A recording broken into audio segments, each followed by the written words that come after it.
ব্লগে তো তোমরা দেখেছো আমার বাড়ির জন্মাষ্টমী পনিরটা বানাচ্ছি। আর এখানে আছে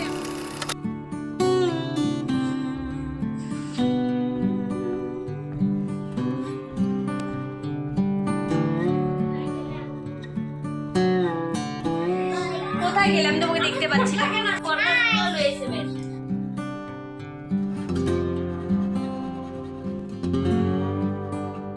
Hello everyone, good morning, welcome back to my channel Bhargavi's Lifestyle. Welcome back to another new vlog. আমার চ্যানেলে তোমাদের সকলকে জানাই আরও একবার অনেক অনেক স্বাগত। তো সকাল সকাল ঘুম থেকে উঠে আগে সমস্ত কাজকর্ম সেরে এখন স্নান করে চলে এসেছি। চলে আসিনি, আগে গোপুর পুজো করেছি, সেবা দিয়েছি, তারপর এখন এসেছি তোমাদের সাথে কথা বলতে, মানে ব্লগটা শুরু করলাম আর কি এখন থেকে। কাল তো জন্মাষ্টমী পুজো, আমার ব্লগে তোমরা দেখেছো আমার বাড়ির জন্মাষ্টমী পুজো। যারা আমার ব্লগটা দেখোনি, জন্মাষ্টমীর ব্লগটা দেখোনি, তাদের জন্য আমি ডেসক্রিপশন বক্সে লিঙ্ক দিয়ে দিয়েছি, তোমরা চাইলে ব্লগটা দেখে আসতে পারো।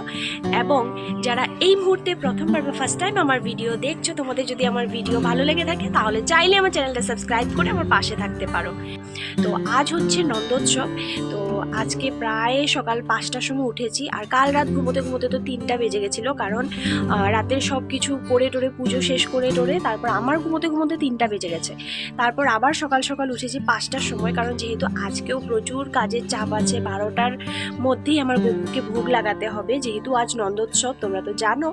তো তার জন্য অনেক আয়োজনও করতে হবে, তার জন্য সমস্ত কিছু সকাল সকাল সেরে নিয়েছি। এখন যাব গপুর ভোগ তৈরি করতে। তো আজকের গোটা দিনটা আমি তোমাদের সাথে শেয়ার করব, কি করছি না করছি, মানে আমার গপুকে আমি কিভাবে সেবাটা দেবো সব কিছু তোমাদের সাথে শেয়ার করব। তো তোমরা কেউ স্কিপ না করে অ্যাট লাস্ট অব দি ভিডিওটা দেখতে থাকো, আশা করছি তোমাদের অনেক অনেক অনেক ভালো লাগবে। তো চলো আগে তাকে দেখাই, যার স্পেশাল দিন, মানে আমার গপুকে দেখাচ্ছি, ওকে সাজুগুজু করিয়েছি। তো ওকে কেমন লাগছে তোমরা অবশ্যই কমেন্ট করবে। তো চলো আগে ওকে গিয়ে তোমাদেরকে দেখাচ্ছি। তো এই যে দেখো আমার গোপুসোনা সুন্দর করে আসনে বসে আছে। আমি গোপুসোনার সাথে সাথে আমার সমস্ত ঠাকুরকে পুজো দিয়ে নিয়েছি সকাল সকাল। তো সকালে আমার পুজো দেওয়া হয়ে গেছে। এখন আমি গোপুর জন্য ভোগ রান্না করব, ভোগ তৈরি করব। তো সেই সমস্ত কিছু তো তোমাদের সাথে শেয়ার করব বলেছি। তো তার আগে আমার গোপুসোনাকে তোমরা একটু দর্শন করে নাও। এই যে আমার গোপুসোনার আজকের সাজ, ওকে একটা পিঙ্ক কালারের ড্রেস পরিয়েছি, তোমাদেরকে কাল দেখিয়েছিলাম আমি, ওর জন্য 2টো ড্রেস এনেছিলাম। তো আজ নন্দোৎসব উপলক্ষে এই নতুন ড্রেসটা ওকে পরিয়েছি। ওকে কেমন লাগছে তোমরা কিন্তু কমেন্ট করে জানাবে। তো এবারে এখানে দেখো আমি চলে এসেছি গপুর জন্য ভোগ তৈরি করতে। আর এই দিকটাতে দেখো মা আমাকে সমস্ত সবজিগুলো কেটে রেডি করে দিচ্ছে, মানে যে সমস্ত গপুর জন্য রান্না করব আজকে, তো সেগুলো সব কিছু মা কেটে আমাকে রেডি করে দিচ্ছে। এতে কিন্তু আমার অনেকটা হেল্প হয়েছে সত্যি কথা বলতে গেলে, কারণ যেহেতু 12টার মধ্যেই আমার গপুকে ভোগ নিবেদন করতে হবে, তার জন্য অনেকটা তাড়া আছে। আর এখানে বোনও আমাকে অনেকটা হেল্প করে দিয়েছে। তো ওরা দুজন মিলে আমাকে অনেক কিছু এগিয়ে দিয়েছে, এতে করে আমার রান্নাটা খুব তাড়াতাড়ি হয়ে গেছে। আচ্ছা, তোমরা কি জানো জন্মাষ্টমীর পরের দিন কেন নন্দোৎসব পালন করা হয়? চলো আজকে তোমাদের সাথে এই নন্দোৎসব নিয়ে কিছু কথা শেয়ার করি, মানে যেটুকু আমি জানি সেটুকুই আমি তোমাদের সাথে শেয়ার করছি। গোকুলরাজ নন্দ হলেন শ্রীকৃষ্ণের পালিত পিতা। তোমরা তো জানো পুরাণ কাহিনী অনুযায়ী শ্রীকৃষ্ণের জন্ম হয়েছিল রাতে, এবং নন্দরাজ সেই আনন্দ উৎসব উদযাপন করেছিলেন পরের দিন সকালে। সেই খবর শুনে সমস্ত গোকুলবাসী মেতে উঠেছিলেন আনন্দে, এবং সেই দিনটাকে কেন্দ্র করে শুরু হয় নন্দ উৎসব। এই দিন নন্দ মহারাজ ঘরে গোপালের আগমনের খুশিতে সুন্দর করে উৎসবের আয়োজন করেছিলেন। জন্মাষ্টমীর ঠিক পরের দিন নবমীতে পালন করা হয় নন্দ উৎসব। এই দিন নন্দ মহারাজ তার গৃহে গোপালের আগমনের খুশিতে ধুমধাম করে নন্দগাঁওতে গোপালের মানে শ্রীকৃষ্ণের নন্দ উৎসব পালন করেছিলেন। তার জন্যই জন্মাষ্টমীর পরের দিন নন্দ উৎসব পালন করা হয়।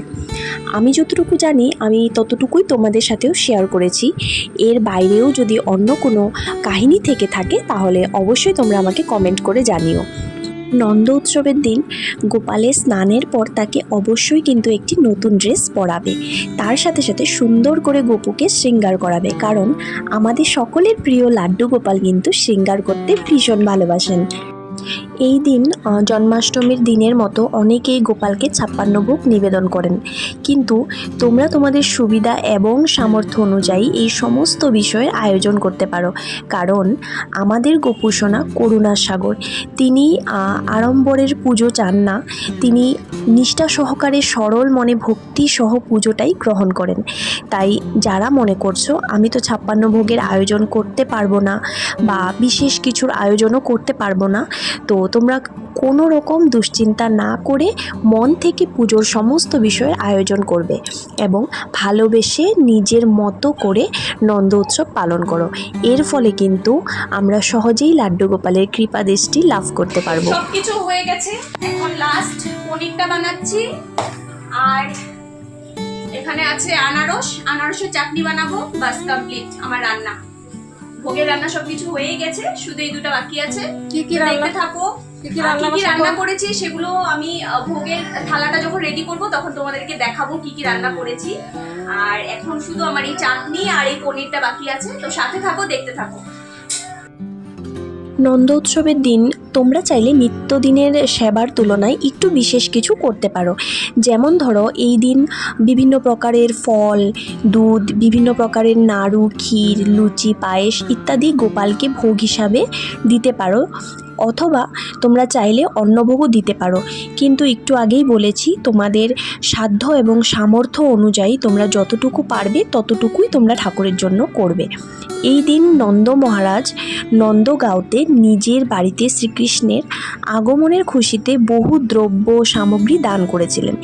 এই দিন দানেরও কিন্তু মাহাত্ম্য রয়েছে, তাই অবশ্যই চেষ্টা করবে তোমাদের সাধ্য মতো কাউকে কিছু দান করার, কারণ এই দিন দান করলে ঠাকুরের অনেকটা কৃপা দৃষ্টি লাভ করা হয়। আর এই দিকটাতে দেখো তোমাদের সাথে কথা বলতে বলতে আমার সমস্ত ভোগ তৈরি হয়ে গেছে এবং আমি আমার গোপুকে সমস্ত ভোগ নিবেদনও করে দিয়েছি, তার সাথে ভোগ আরতিটাও করে নিয়েছি।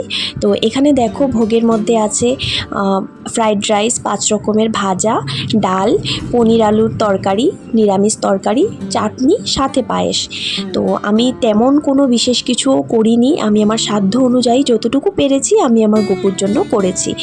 তো চলো তোমরা দূর থেকে আমার গোপুসোনাকে দর্শন করো, সাথে সাথে গোপুসোনাকে যে ভোগ নিবেদন করেছি সেই ভোগটাও দূর থেকে তোমরা দর্শন করো। তো আমার গোপু যাতে তোমাদের সকলকে ভালো রাখে, সুস্থ রাখে। এখানে দেখো কিছু ফটো আমি তোমাদের সাথে শেয়ার করেছি, কারণ এর থেকে বেশি কোনো ফুটেজ আমার কাছে ছিল না, মানে এর থেকে বেশি আর কোনো রকম ভিডিও আমি করতে পারিনি, তার জন্য কিছু ফটো তোমাদের সাথে শেয়ার করেছি। তো চলো আজকের ভিডিওটা এখানেই এন্ড করছি। তো আমার বাড়ির নন্দোৎসবের ব্লগটা তোমাদের কেমন লাগলো অবশ্যই কমেন্ট করে জানিও। যদি ভালো লেগে থাকে তাহলে প্লিজ একটা লাইক শেয়ার করে দিও। আর যারা আমার ভিডিও প্রথমবার বা ফার্স্ট টাইম দেখছো, তোমাদের যদি সত্যি আমার ভিডিও ভালো লেগে থাকে তাহলে চাইলে আমার চ্যানেলটিকে সাবস্ক্রাইব করে আমার পাশে থাকতে পারো। খুব তাড়াতাড়ি নিয়ে আসছি তোমাদের জন্য আমি অন্য কোনো ইন্টারেস্টিং ভিডিও। ততক্ষণের জন্য তোমরা সবাই খুব খুব ভালো থেকো, সুস্থ থেকো এবং সাবধানে থেকো, আর অবশ্যই আমায় মনে রেখো। রাধে রাধে।